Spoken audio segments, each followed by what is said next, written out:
तेनाली राम। बहुत वर्ष हुए, विजयनगर में एक राजा राज करता था। उसका नाम था कृष्णदेव राय। एक बार उसके राज्य में चूहों की भरमार हो गई। जिधर देखो चूहे ही चूहे। राजा ने हुक्म सुनाया, हर घर में एक बिल्ली अनिवार्य रूप से पाली जाए। प्रत्येक घर में एक एक गाय प्रदान की जाए ताकि बिल्ली को दूध पर्याप्त मात्रा में मिल सके। तेनालीराम नाम का एक वजीर इस आज्ञा से नाखुश था। उसके अनुसार यह सारा प्रयोजन ही मूर्खतापूर्ण था। उसने एक तरकीब सोची। पहले ही दिन उसने अपनी बिल्ली के आगे खौलते हुए दूध का एक कटोरा उसके पीने के लिए रख दिया।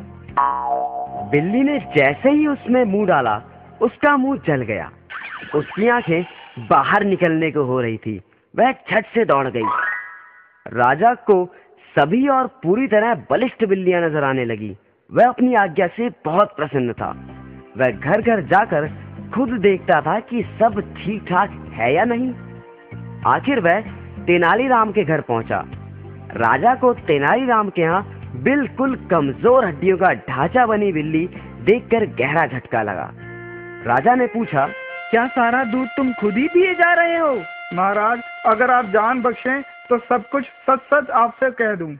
हाँ हाँ, तुम निर्भय होकर सब विस्तार से बताओ।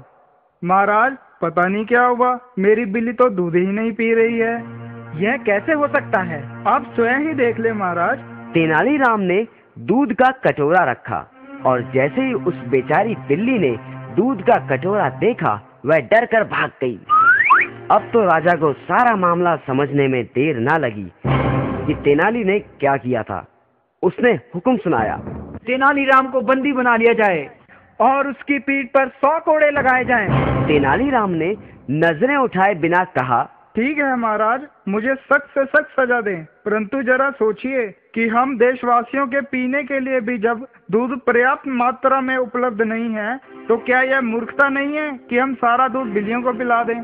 राजा को बात समझ में आ गई। उसने तेनालीराम को माफ कर दिया और अपने देशवासियों को वह गाय उनके परिवार को दूध पीने के लिए ही रखने के लिए कह दिया।